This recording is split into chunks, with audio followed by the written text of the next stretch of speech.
is Mumia Abu Jamal. I'm on death row in Pennsylvania. Ex-president of the Association of Black Journalists of Philadelphia. I'm still a continuing revolutionary journalist. I write for anybody who wants me to write for them. And I'm fighting my conviction, fighting the sentence, fighting for my life, and fighting to create revolution in America. Yes, I am a political prisoner. From death row, this is Mumia Abu Jamal.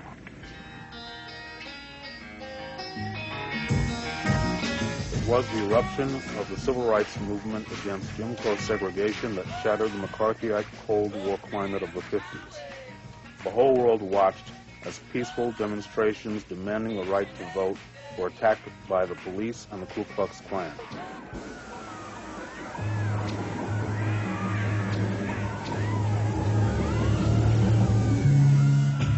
The civil rights movement challenged racist white America and gave rise to a generation of young radicals. But it did not lead to black freedom. Revolution means change. It means total change. When the movement came north in the mid-60s, it collided head-on with economic and social reality. The hellish conditions of ghetto life, the mass chronic unemployment, racist police brutality. These could only be solved through social revolution. Very recently, the Census Bureau said something like 31 million people were in poverty. Other records say that there's 3.1 million people who are homeless in America.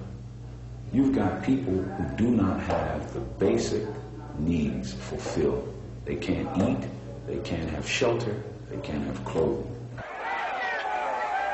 In Chicago in 1966, the struggle for racial equality meant a confrontation with the political machine of Democratic Party Mayor Richard Daley. After being stoned in the racist white enclave of Marquette Park, Martin Luther King called off a planned march for nearby Cicero.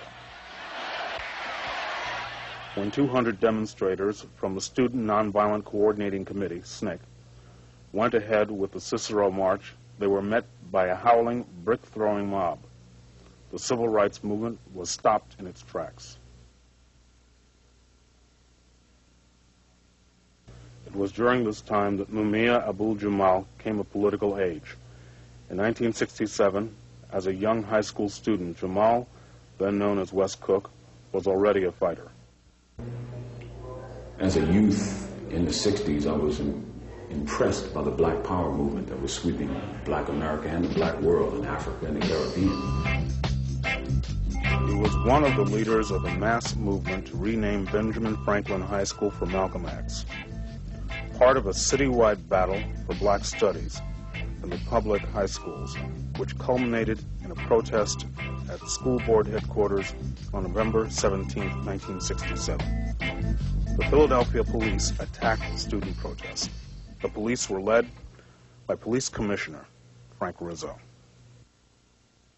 So I remember me and a brother named Eddie Jones and a few other brothers, about 4 or 5 brothers from North Philly, went to a demonstration in South Philadelphia. It's at the Philadelphia Spectrum, which is a big sporting arena. This was 1968, and it was the presidential nomination of George Corley Wallace III. I think that's his name. But he was running for president on the American Independent Party. In retrospect, it's kind of crazy to think that we would go down to a demonstration in South Philadelphia, which is like predominantly white, and protest against George Wallace coming to Philadelphia. But at that time, you know, we believed that it was our city as well. So we did it, and every one of us got our asses kicked by plainclothes policemen. You probably heard the tale, "I beat you so bad your own mama won't know you." Well, it has a particular relevance to me because as I was laying in the hospital, charged with assault and aggravated assault and beating of a police officer, my own mother walked by me, looked me dead in the eyes, and kept walking because she couldn't recognize me. I was beaten unrecognizable. I was in my mid-teens at that time. From that period and from those experiences, from me having to go through the hell of that and seeing the complete lack of power of people to resist that, I was attracted to the Black Panther Party. So because there was not a functioning, active Black Panther Party at that time, we founded one and built one in Philadelphia. I was beaten into the Black Panther Party. The Black Panther Party represented the best of a generation of militant black youth.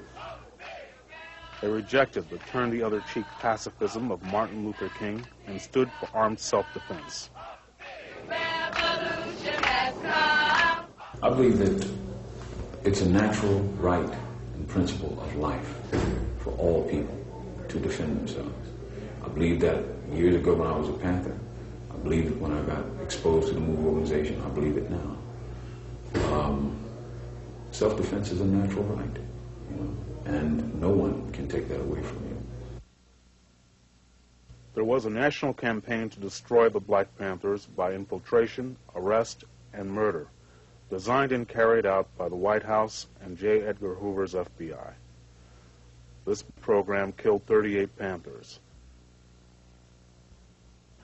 The FBI mandate was to disrupt and destroy the Black Panther Party, including by fabricating evidence and perjured testimony.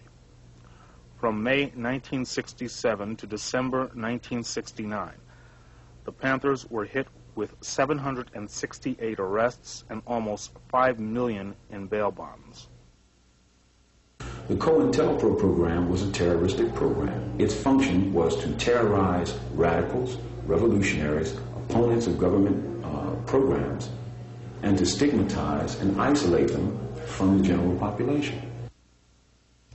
In September 1969, the police raided the party headquarters at 19th and Columbia. They would have shot us then, Jamal said, except for the community presence. The office was ransacked, files taken, mimeograph machine gone.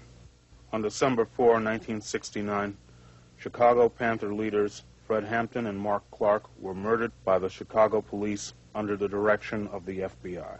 A week later, in Philadelphia's Church of the Advocate, Jamal was the first speaker at a 1,000-strong memorial for their slain comrades.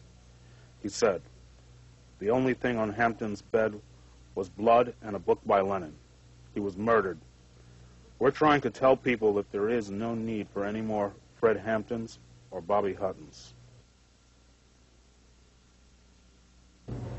In all the years that I was a Panther and before I became a Panther, make no mistake, the government tried very viciously to wipe out the Black Panther Party. The point is, they tried to kill Panthers. They shot, they sent in grenades, they bombed, they did all that stuff. A month after the murder of Hampton and Clark, in January 1970, at the height of COINTELPRO, the Philadelphia Panthers were featured in a front-page Philadelphia Inquirer article. Their spokesman was 16-year-old Jamal, Minister of Information of the branch. Explaining their free breakfast program, Jamal said, "The Black Panther Party is doing what the churches are supposed to do." He continued, saying, "Genocide is coming to the forefront under Nixon, Agnew, and Mitchell regime. And that's exactly what it is. The Panther Party is an uncompromising party. It faces reality."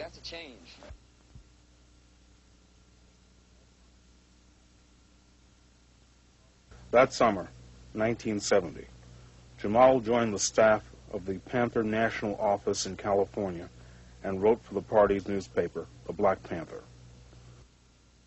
My career as a journalist began with the Black Panther newspaper in Philadelphia and on the Black Panther newspaper in California. There is where I learned how to write, learned how to write from a revolutionary perspective, perhaps.